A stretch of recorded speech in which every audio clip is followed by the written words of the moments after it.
নমস্কার, আপনারা দেখছেন তুহিনার হেলদি রান্না। সামনেই জন্মাষ্টমী, আর এই জন্মাষ্টমী উপলক্ষে গোপালের প্রিয় খাবার মালপোয়া প্রায় সকলেরই ঘরে হয়। আর এখন তো তালের সিজন, এই তাল দিয়ে কিভাবে খুব সহজে মালপোয়া তৈরি করা যায় আমি করে দেখিয়েছি। এইভাবে এই পদ্ধতিতে করলে একটা মালপোয়াও খারাপ হবে না, প্রত্যেকটা মালপোয়া ফুটবলের মতো ফুলবে আর নরম হবে। এর জন্য সবার প্রথমে আমি নিয়ে নিলাম 1 কাপ সুজি আর 1 কাপ চিনি। এরপর নিয়ে নিলাম 2 কাপ ময়দা, আর তারপরে দিয়ে দিলাম আমার আগে থেকে চেঁচে রাখা আর ভালো করে ঘন করে জাল দিয়ে রাখা তাল। এরপর আমি এতে দিয়ে দিয়েছি স্বাদ মতো নুন আর একটুখানি মৌরি। মৌরিটা দিলে এর টেস্টটা খুব ভালো হয়। আর তারপরে ওই তালটা দিয়ে ভালো করে আমি এইগুলোকে মাখিয়ে নেব। যেহেতু আমার তালটা ঘন, তাই আমি একটু একটু জল দিয়ে দিয়ে ব্যাটারটাকে বেশ ঘন মতো করে নেব। এখন আমার খুব ভালো করে মাখানো হয়ে গেছে। এখন আমি এটাকে চাপা দিয়ে দিলাম। মিনিট 20 পরে চাপাটা খুলে নিয়ে আমি এতে দিয়ে দিলাম একটুখানি বেকিং সোডা। আবারও ভালো করে আমি মাখিয়ে নিলাম। এদিকে আমি কড়াতে দিয়ে দিয়েছি তেল, আর কড়াটাও আমার গরম হয়ে গেছে আর তেলটাও আমার গরম হয়ে গেছে। এখন ওই তেলের ওপরে দিয়ে দিলাম একটা টিফিনের মুখ। টিফিনের মুখটা যাতে বেশ ভালো করে গরম হয়ে যায়, তাই অনেক আগে থেকেই আমি এটাকে দিয়ে দিয়েছি।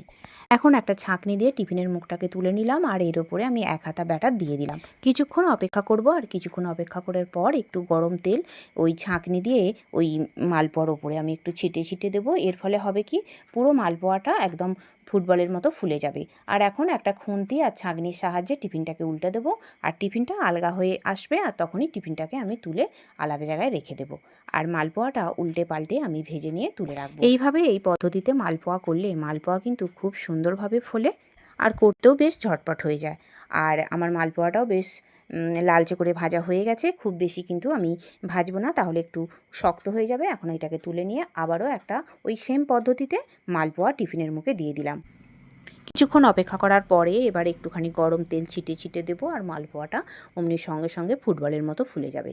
এরপর টিফিনটা খুব ধীরে ধীরে উল্টে দেবো, আর উল্টে দেবার পরেই টিফিনটা ওই মালপোয়া থেকে আলাদা হয়ে যাবে।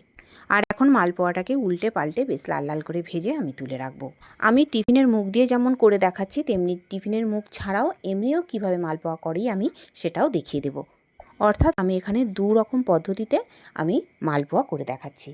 এই মালপোয়াটা আমার লাল লাল করে ভাজা হয়ে গেছে, এটাকে আমি তুলে নিলাম। আর এরপর আমি শুধু তেলের ওপরে ওই 1 হাতা ব্যাটার দিয়ে দিলাম। ব্যাটারটা দিয়ে দেবার সঙ্গে সঙ্গে বেশ গোল ফুটবলের মতো ফুলে গেল। আর এবারে খুব ধীরে ধীরে এটাকে উল্টে নেব, আর লাল কালার এসে গেলেই আমি এটাকে তুলে রাখবো একটা প্লেটে। এই মালপোয়াটা তুলে নেবার পর আমি আবারও 1 হাতা ব্যাটার নিয়ে তেলের মধ্যে দিয়ে দিলাম। আর কিছুক্ষণ অপেক্ষা করার পর ওই ছাঁকনি দিয়ে একটু তেল ছিটিয়ে ছিটিয়ে ওপর পিঠটাতে আমি দিয়ে দেবো, এতে করে ওপরের পিঠটাও ফুটবলের মতো ফুলে যাবে।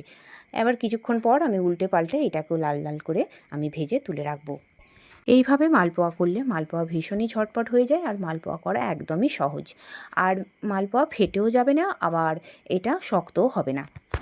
এইভাবে আমি একটা একটা করে সমস্ত মালপোয়াগুলো তৈরি করে নিয়েছি। আর বন্ধুরা, আমার রান্না যদি ভালো লেগে থাকে, আর যদি নতুন নতুন ঘরোয়া অথচ সুস্বাদু রান্নার রেসিপি পেতে চান, তাহলে আমার চ্যানেলটিকে সাবস্ক্রাইব করুন আর পাশে থাকা ঘন্টাটি বাজিয়ে দিন। আর লাইক শেয়ার কমেন্ট করতে কিন্তু একদম ভুলবেন না। তাহলে বন্ধুরা, জন্মাষ্টমীর দিনে এইভাবে গোপালের প্রিয় খাবার তালের মালপোয়া তৈরি করে গোপালকে নিবেদন করুন। আর সবাই ভালো থাকুন, সুস্থ থাকুন, আর অবশ্যই পজিটিভ চিন্তাভাবনা করুন। ধন্যবাদ।